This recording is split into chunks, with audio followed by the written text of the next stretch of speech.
Hello, beautiful people. Welcome once again to Abinasia's Recipes. Thank you so much for tuning in. In today's video, I share with you a simple spring roll recipe. Let's get started. I have shredded cabbage and carrots, bell peppers, scallion, curry powder, and stock cube. Also have my ground beef, onion, black pepper, garlic powder, ginger powder, and salt to taste. I also have my spring roll shells. I have 6-inch and I have 8-inch. In a pot, I'll put about 2 tablespoons of oil, and then I'll come in with my onion. I'll give my onion a stir and then let it cook for about a minute. And then I'll come in with my ground beef. You can use any meat of choice. You can use chicken, beef, pork, any meat of choice. And then I'll use my wooden spoon to break my beef up into small chunks. I'll give it a stir and allow it to cook for about a minute. And I'll be cooking my beef until it is very well browned. I'll then come in with my salt, black pepper, ginger powder, and then 1 stock cube.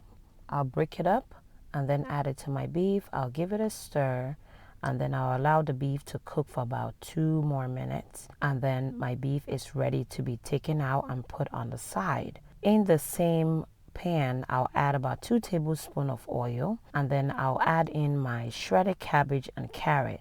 This cabbage is just like a normal coleslaw mix, and then I will add in my bell peppers and my scallion and my curry powder. I'll then add my garlic powder and 1 stock cube. You can substitute this stock cube for salt if that's what you prefer.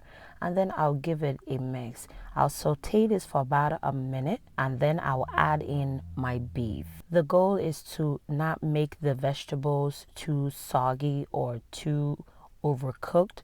So I add my beef when the vegetables has been in for about a minute, and then I'll saute this for about 2 to 3 minutes. I'll then taste for salt, and like I said, you can substitute the stock cube to salt.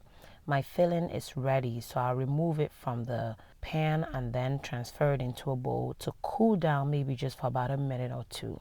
In a bowl, I've added about 2 tablespoons of flour, and I'm adding 3 tablespoons of water to make a flour glue. Yes, I'll be using this to seal my spring roll.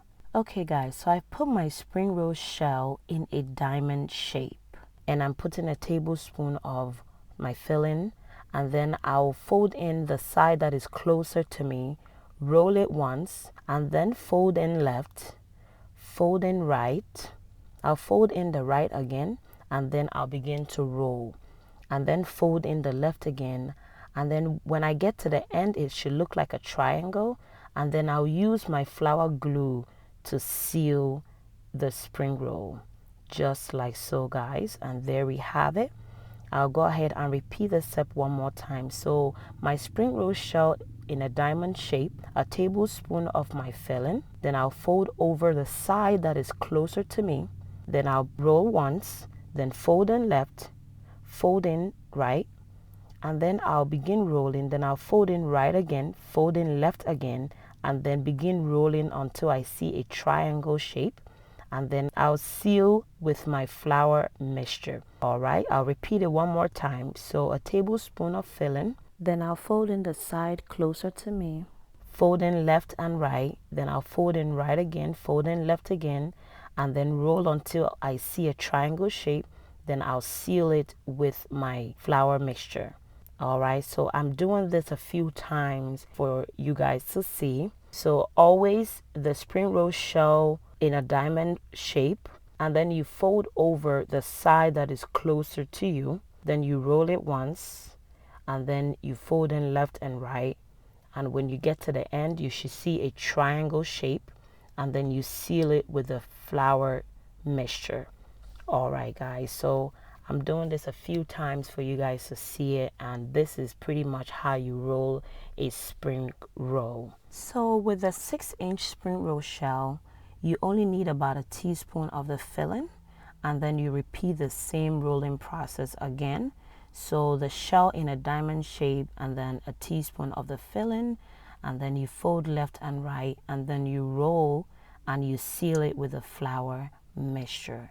Guys, I hope I was clear enough. All right, so I made so much of the spring roll, and this was actually for the 4th of July snack for the family. So I will not be frying all of it, but this spring roll actually freezes very well, so I'll be freezing most of this. And then now let's begin frying. So I've put oil in a pan, and I'll make sure that it is hot enough. You don't want your oil too hot, or else the spring roll won't fry good. And then I'll begin putting my spring roll inside, and we'll be turning the spring roll until it is light golden brown. You're only frying the crust. The inside doesn't have to cook again. I'm frying it until it is very light golden brown, and then that should take about 5 to 7 minutes, and my spring roll is done frying. I'll go ahead and repeat the frying process again one more time. So being that we've actually fried the first batch, the oil is pretty hot, so you might want to lower your stove to medium-low heat, and then you repeat the same process again. So as soon as it goes in, you want to begin turning it until it is very light golden brown. Yes, so I freezed most of the spring roll that I wrapped, and there we have it, guys. And you can enjoy your spring roll with sweet chili sauce or shito. Shito is a Ghanaian spicy chili black sauce. Very delicious, and I'll be sharing the recipe very soon. Guys, thank you so much for watching, and to my new subscribers, a warm welcome to you. Thank you so much for subscribing.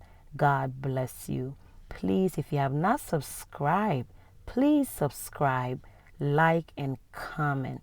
Please hit that notification bell so anytime I upload, you will be notified. Thank you. God bless you, and please stay safe. Bye, guys.